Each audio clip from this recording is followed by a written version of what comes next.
Hey, stop scrolling for a second. What you're about to see happened in one of the wealthiest homes in America, behind closed golden doors, where nobody thought a single maid's tears could change everything. A woman knelt on cold marble floor, humiliated, broken, crying in silence. She didn't know the man she once knew as a little boy was standing in the shadows, watching every second of it. And what he did next shocked his entire family forever. Stay with me. This story will break your heart before it heals it. Welcome back, my friend, to our channel where real emotions meet real stories. Before we begin, tell me, where are you watching from today? Which country do you belong to? Let me know in the comments. I always love reading where our beautiful family gathers from. Today's story is one of the most emotional, heartwarming journeys we've ever shared. A story about pride, pain, hidden truth, and a love that no money could ever buy. Trust me, by the end of this video, you won't look at wealth the same way again. Let's begin. Nobody expected a Tuesday afternoon to change 3 lives forever. The Whitmore estate sat on 40 acres of Connecticut countryside, a mansion so large it had its own zip code joke among the staff. Marble floors stretched endlessly beneath crystal chandeliers, and every hallway smelled faintly of fresh roses flown in twice a week from California. It was the kind of home people saw in magazines and assumed was fake.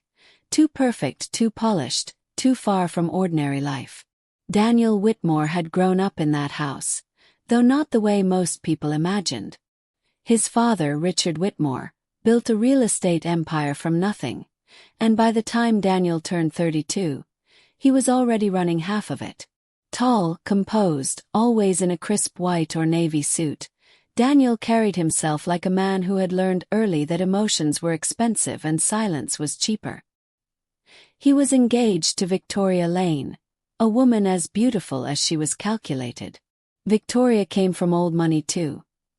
Old enough that she never had to ask the price of anything, and confident enough that she never had to be kind about it either. Their engagement had been announced in the society section 3 weeks earlier, a photo of them at a charity gala, her diamond ring catching the flash of 100 cameras.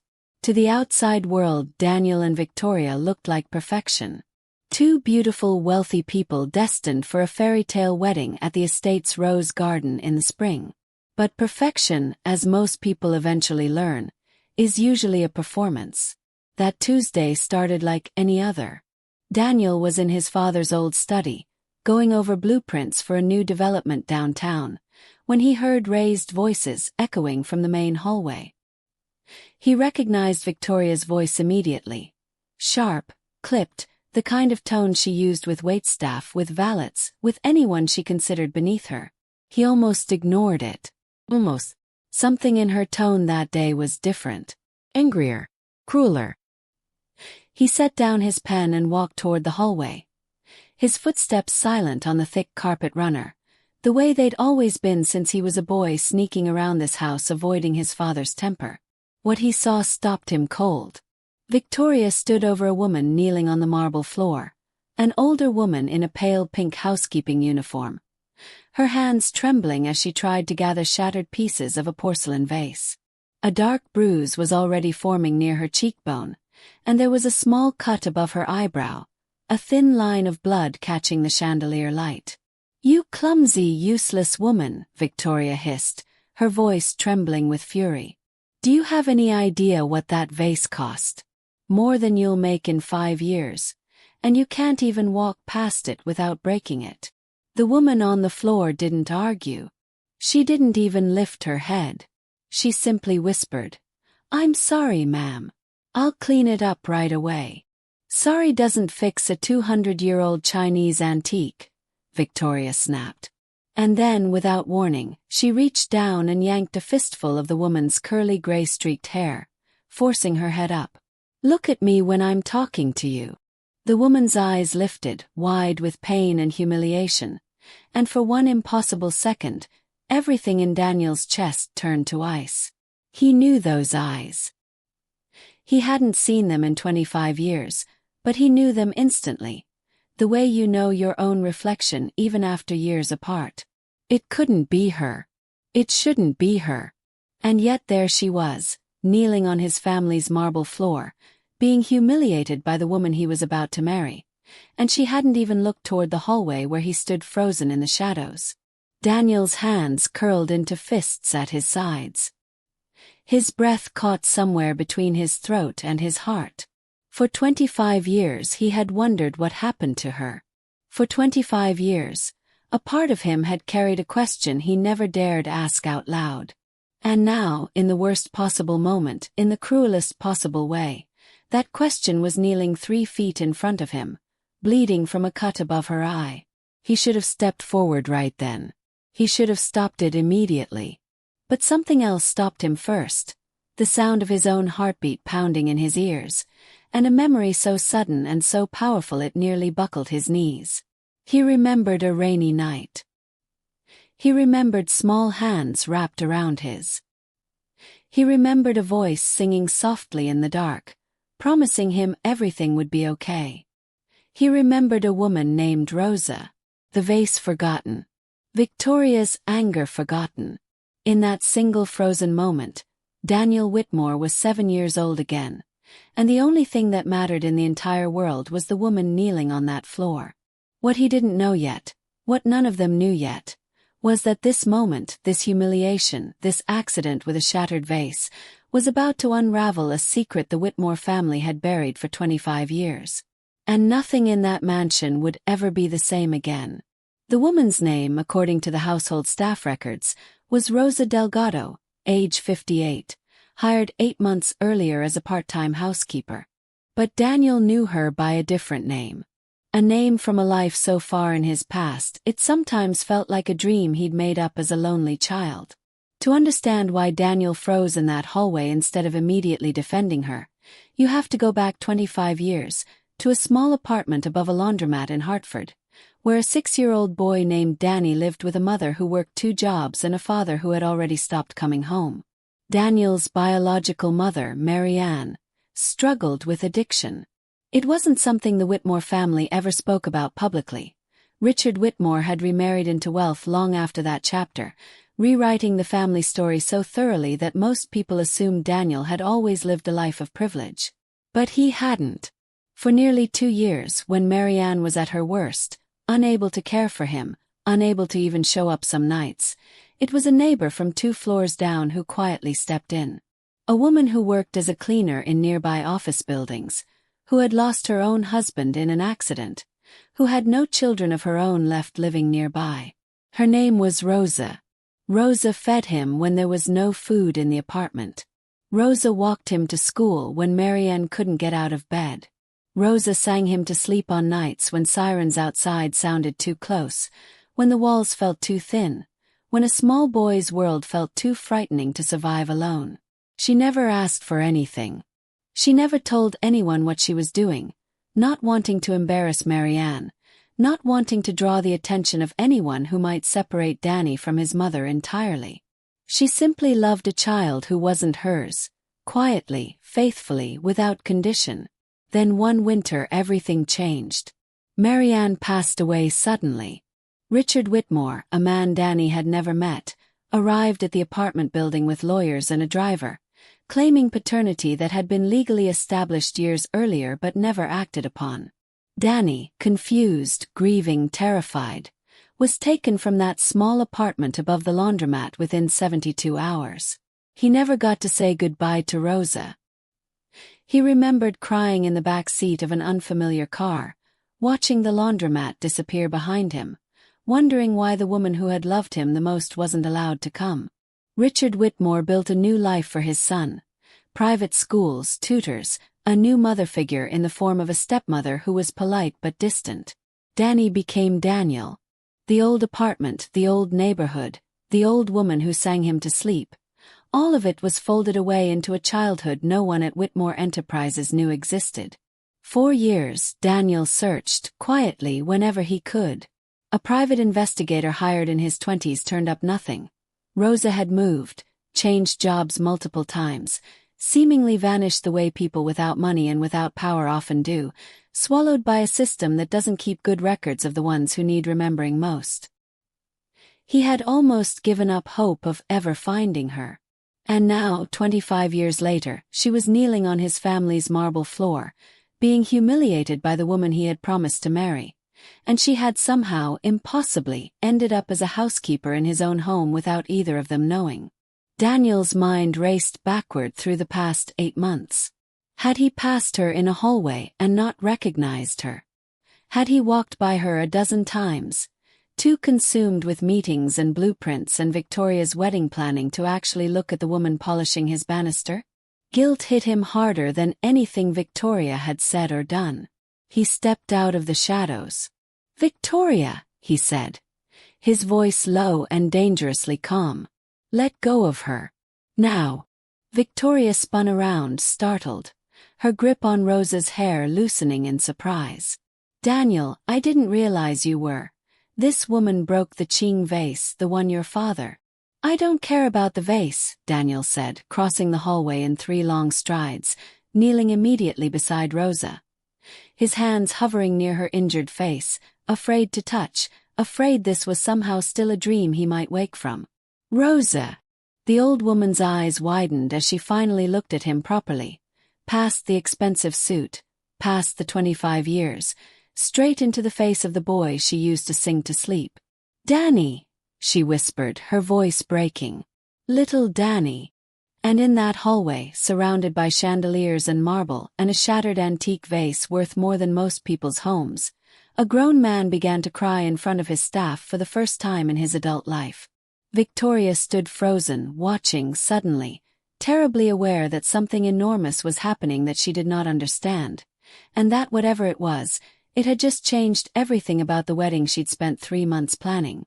The mansion fell into a strange, heavy silence.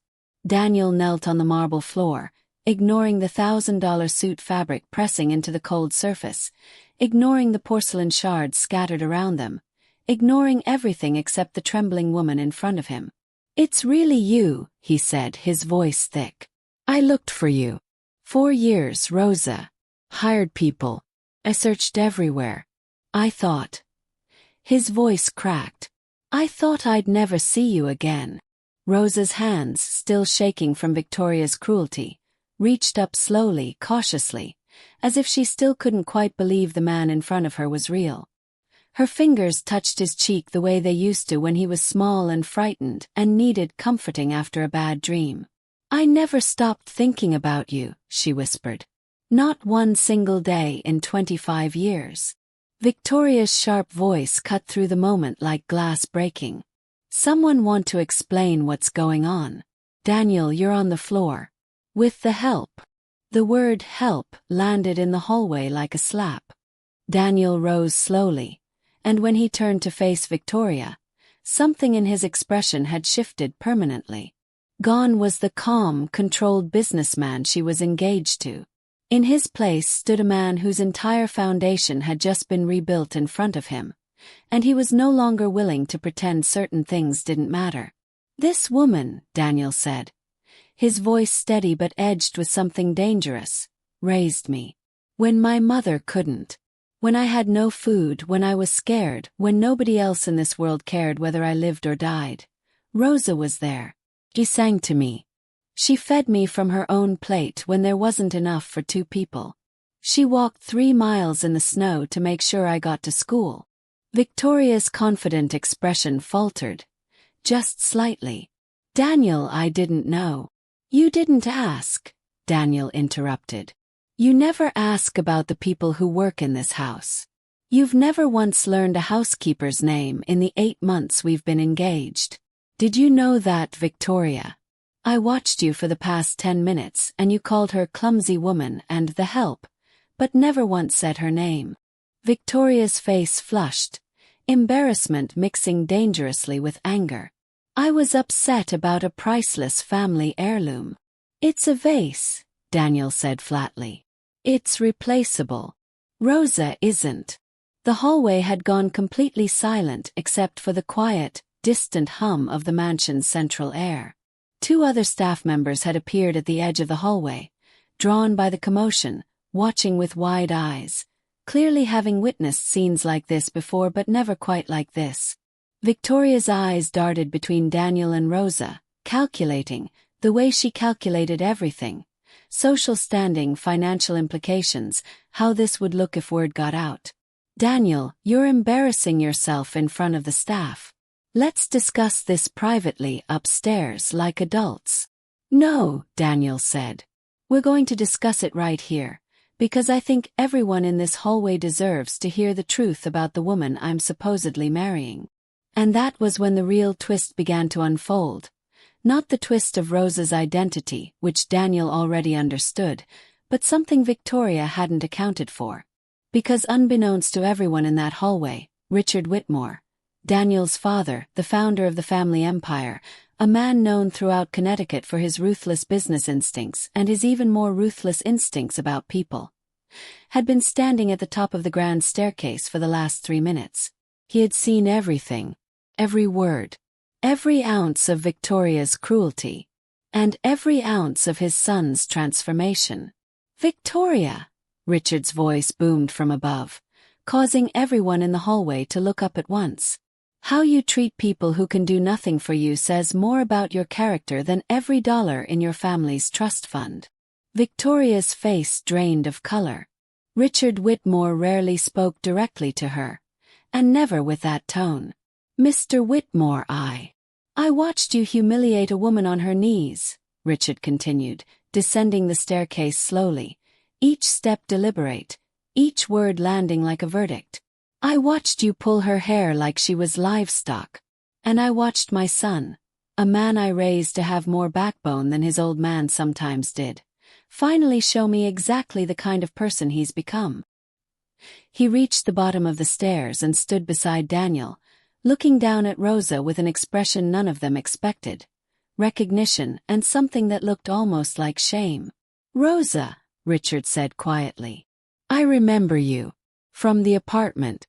I remember the day I came to take Daniel away, and you begged me to let you stay in his life. Told you no. I told you a woman like you had no place in a Whitmore's future. Rosa's eyes filled with fresh tears, this time not from pain, but from the weight of 2.5 decades finally being acknowledged. I was wrong, Richard said, and the words seemed to cost him something enormous to say. I've been wrong about a great many things in this family. Starting today, that changes. Victoria stood alone in the hallway, suddenly aware that the ground beneath her engagement, her wedding, her entire carefully constructed future, was crumbling faster than she could process. And none of them yet knew that this was only the beginning of the truth that was about to come out. That evening, the Whitmore mansion held its breath. Rosa had been taken to the estate's private medical wing, where Daniel insisted the family doctor examine the cut above her eye and the bruising along her scalp. He sat beside her bed the entire time, holding her hand the way she once held his, refusing to leave even when his father gently suggested he get some rest. I'm not leaving her again, Daniel said simply. Not this time. Victoria, humiliated and furious, had retreated to the East Wing guest suite, texting her mother in a panic, already spinning a version of events where she was the true victim of an emotional, overblown scene. She hadn't yet grasped how thoroughly the balance of power in that house had shifted against her. Not until Richard Whitmore knocked on her door personally an hour later.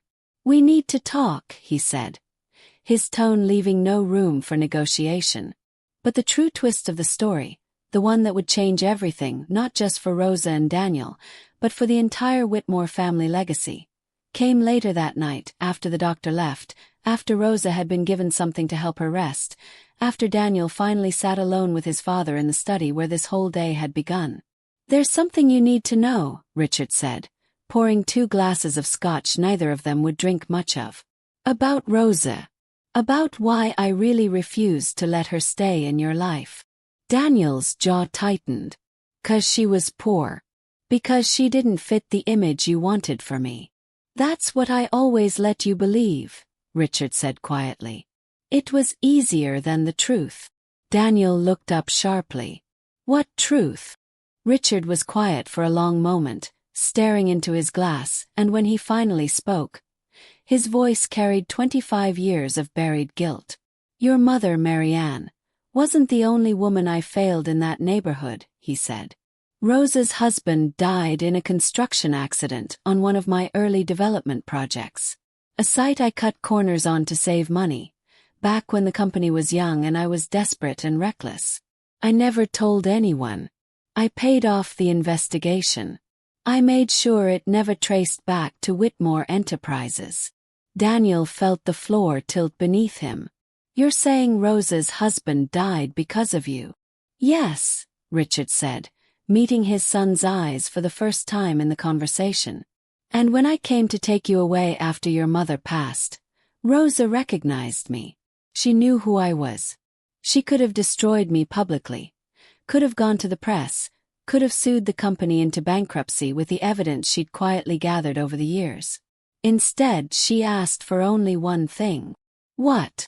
She asked me to let her stay close to you, to be allowed to check on you, even from a distance, even without acknowledgement. She didn't want money. She didn't want revenge. She just wanted to know you'd be okay. And you said no, Daniel said, his voice hollow with disbelief. I said no, Richard confirmed, because I was terrified. Terrified that if she stayed close, the truth would eventually come out. About the accident, about what I'd hidden, about the family I'd have to answer to. So instead of doing the right thing, I did the safe thing. I made sure she was moved far away. I had her monitored for years to make sure she never came back. And somewhere along the way, I lost track of her entirely, assuming the distance would be permanent. Daniel stood, pacing the study, his mind reeling. She ended up here, in this house, as a housekeeper, working for the very family that destroyed her life and then separated her from the one person she loved like her own son. I didn't know it was her when she was hired 8 months ago, Richard admitted. The name in the file was different. She must have remarried at some point or simply changed it. I only recognized her today on the stairs, the same as you did. The weight of it settled over both men like a physical thing. 25 years of a truth buried so deep it had nearly erased itself, resurrected in a single afternoon by a shattered vase and an act of casual cruelty. What are you going to do?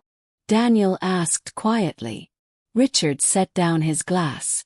What I should have done 25 years ago. I'm going to make it right. Every part of it. The company will fully compensate Rosa for what happened to her husband, publicly, with an apology I should have made decades ago. And you, he looked at his son, you're going to decide what kind of man you want to be, and what kind of family you're actually going to marry into. Daniel already knew the answer. He'd known it the moment he saw Victoria's hand tangled in Rosa's hair. But what none of them anticipated was that Victoria, listening from the hallway outside the study door, had just heard every single word, and she was already forming a plan of her own. Victoria didn't cry that night. She calculated. Standing in the shadowed hallway outside Richard Whitmore's study, she had absorbed every detail. The dead husband, the covered-up accident, the decades-old secret that could unravel Whitmore Enterprises' spotless public reputation if it ever reached the press. In an instant, her humiliation transformed into leverage. By morning, Victoria had a new strategy. She would not fight to save the wedding through apologies or grand gestures. She would fight to save it through control, and if control wasn't possible, she would ensure that leaving the Whitmore family cost them everything. She requested a private meeting with Daniel over breakfast, her makeup flawless, her voice softened into something almost convincingly remorseful. I've had all night to think, she said, sitting across from him at the long dining table, sunlight streaming through floor-to-ceiling windows overlooking the estate's gardens. I was wrong yesterday. I let my temper get the better of me, and I'm ashamed of how I treated her. I'd like to apologize to Rosa personally. Daniel studied her carefully. Something about her tone felt rehearsed, but he wanted to believe there was a version of Victoria capable of genuine remorse. He'd wanted to believe a lot of things about her for a long time. That would mean a lot, he said carefully. To her and to me. Good, Victoria said, reaching across the table to take his hand.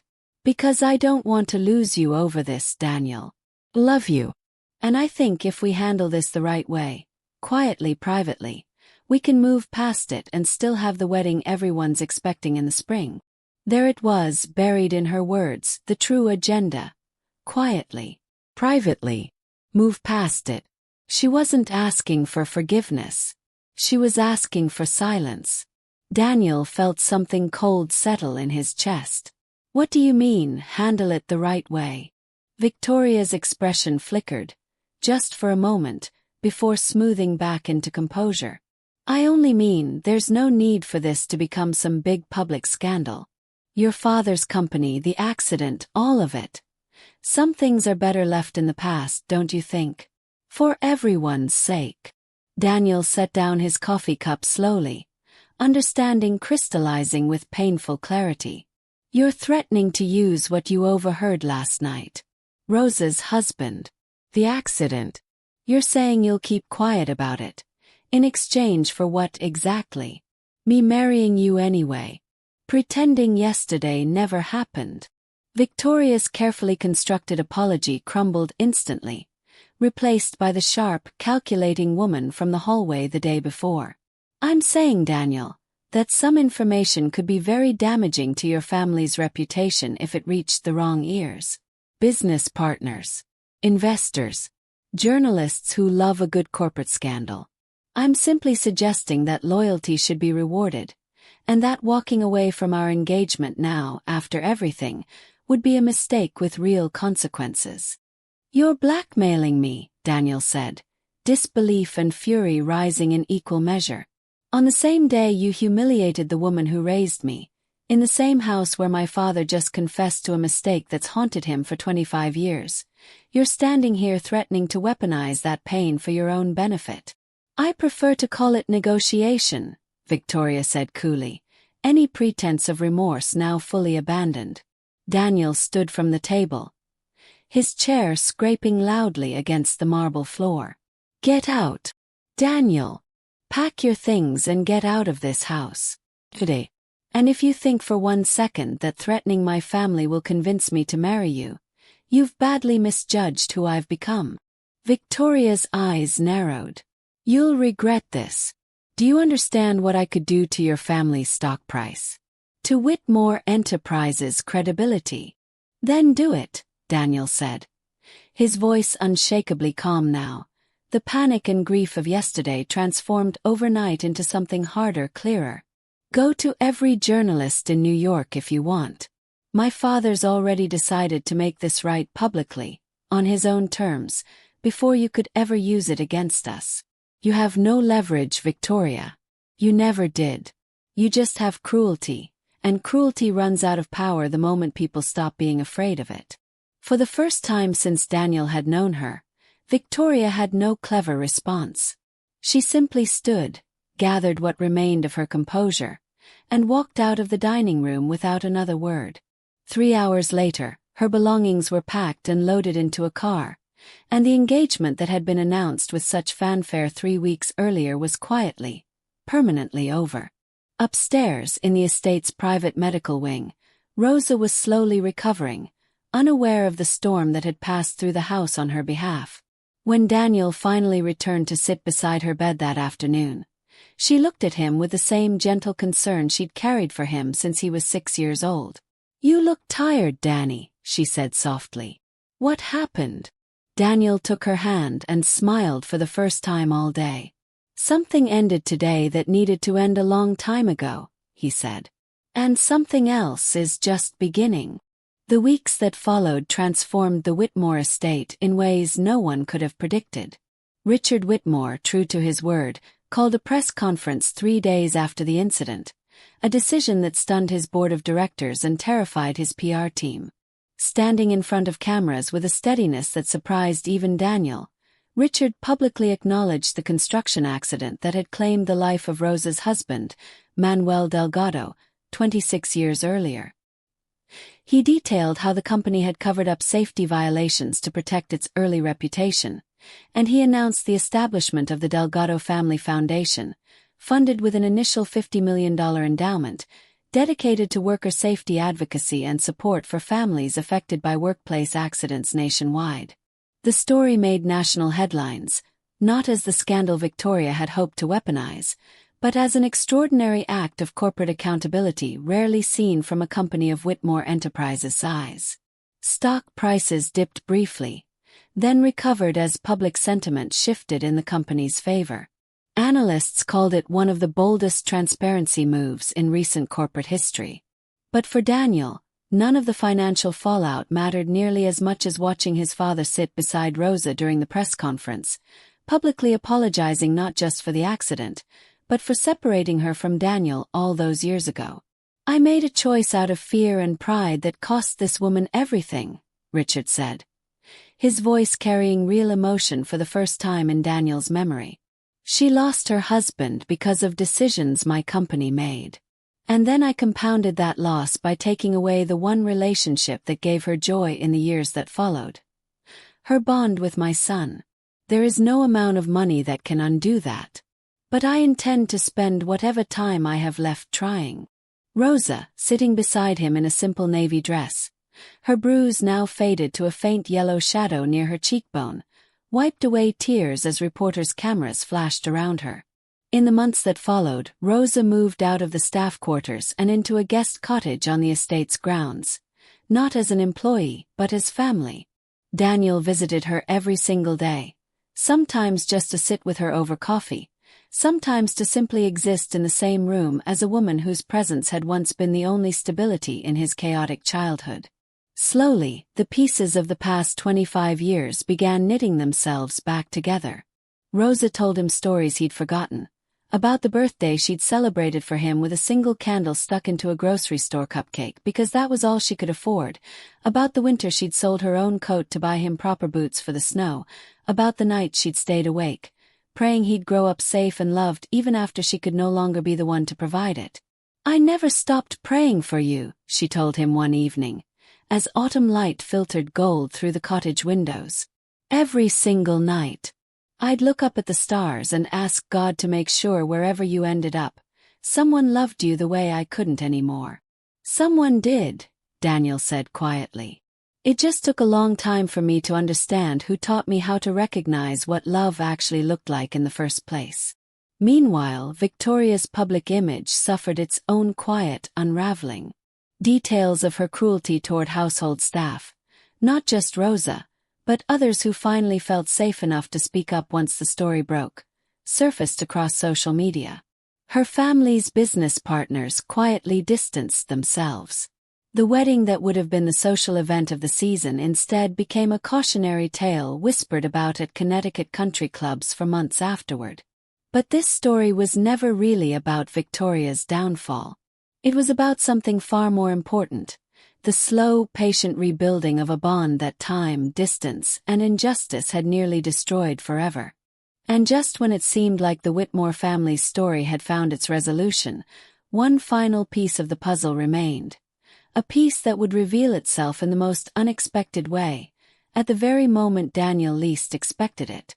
It was late October, 6 weeks after the incident in the hallway, when Rosa asked Daniel to sit with her for something she called an old promise, finally kept.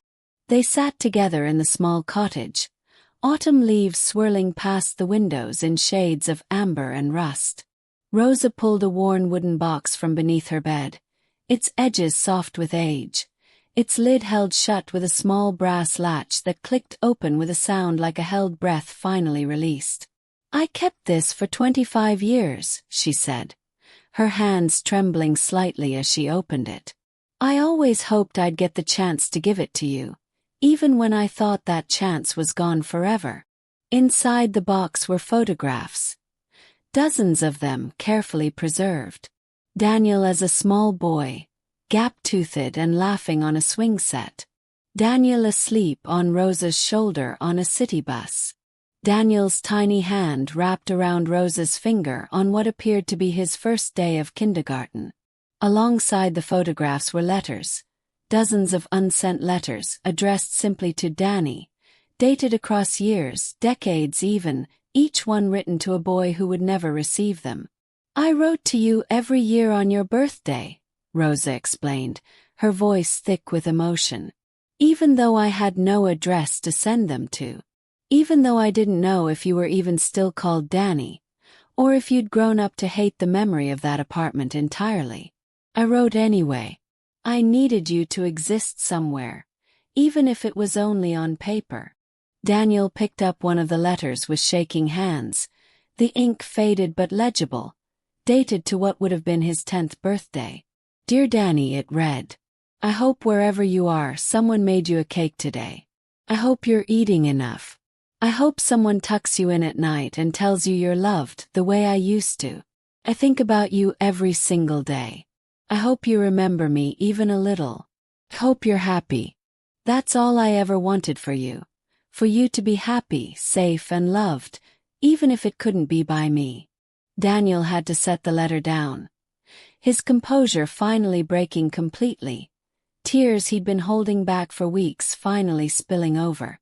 I remembered you every day too, he said. Even when I didn't understand why. Even when I was too young to explain it.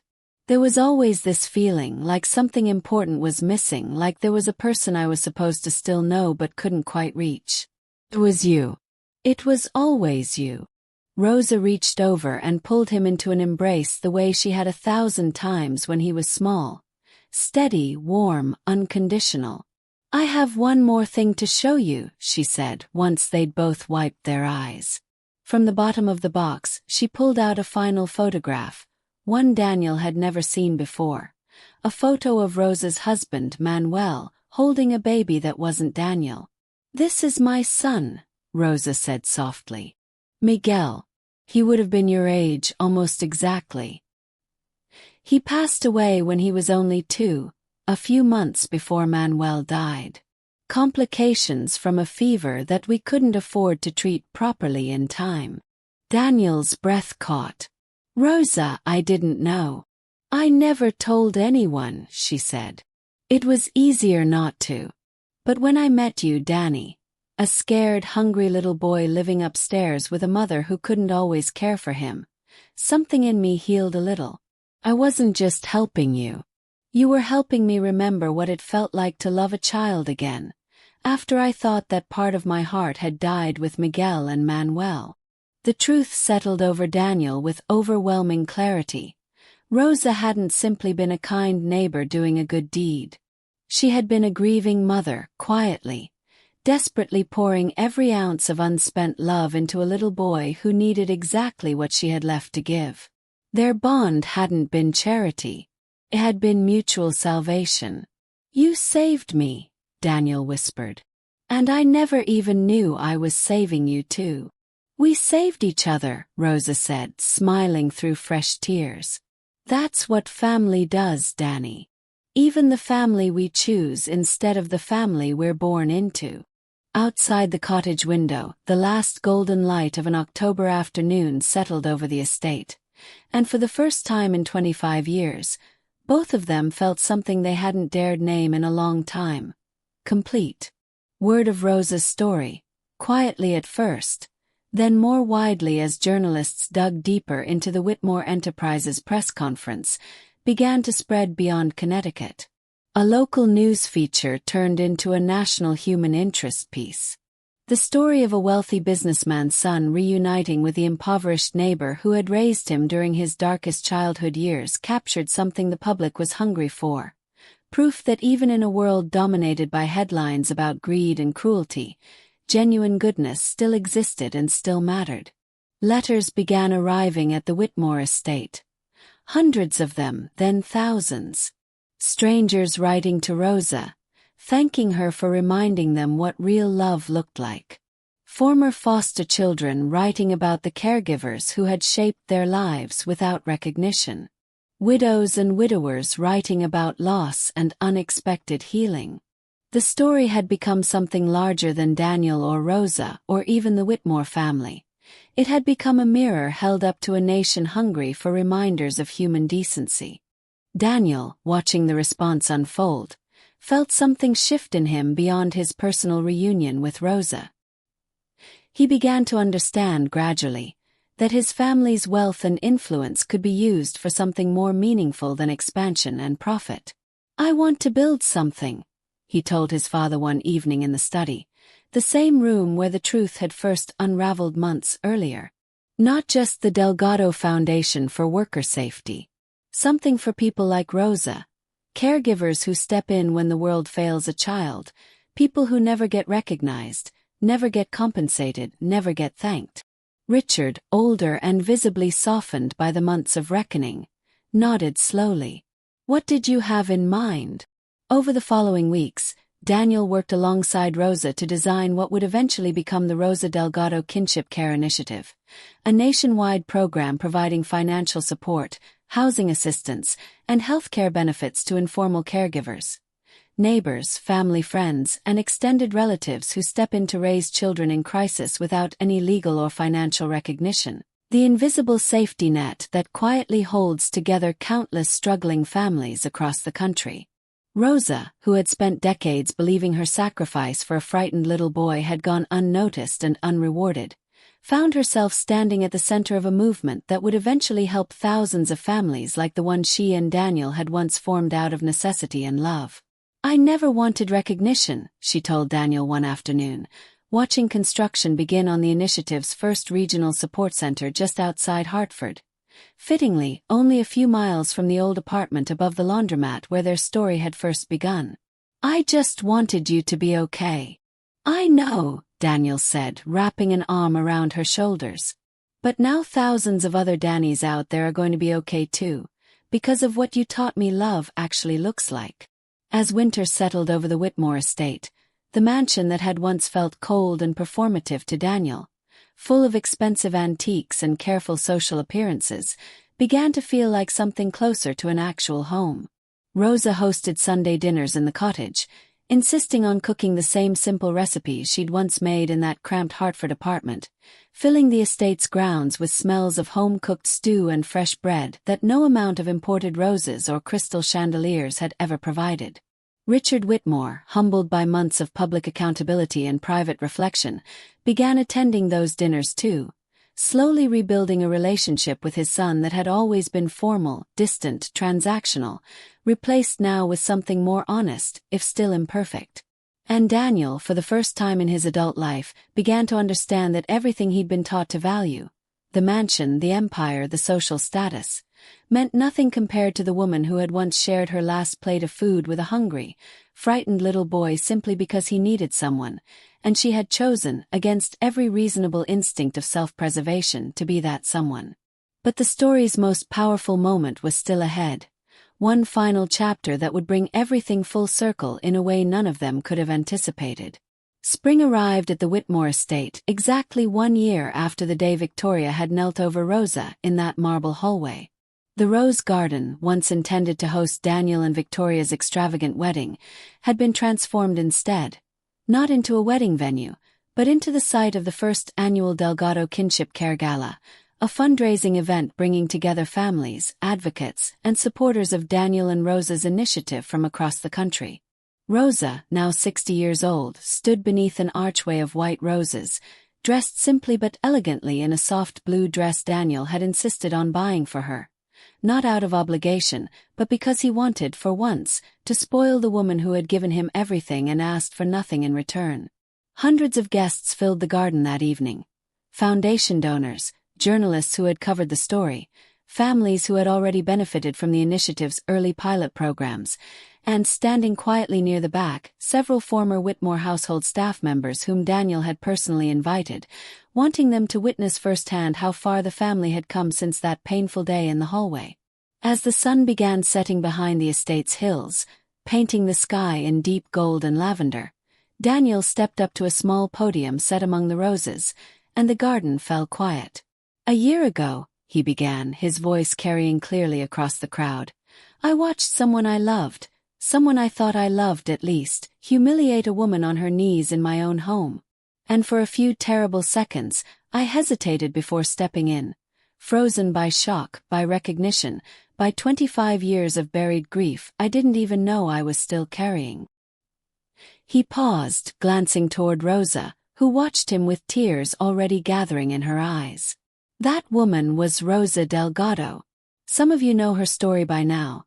How she cared for me during the hardest years of my childhood, how my own father's mistakes cost her everything, and how fate, or maybe something greater than fate, brought us back together in the most painful, unexpected way imaginable.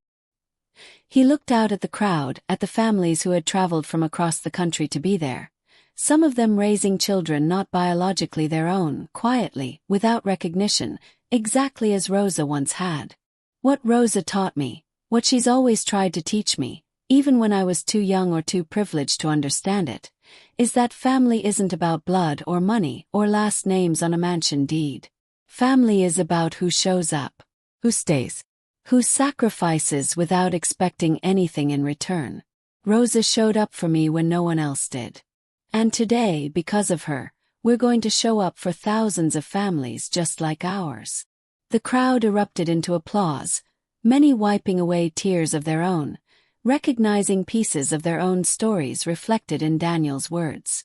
Daniel turned toward Rosa and extended his hand, inviting her up to the podium beside him.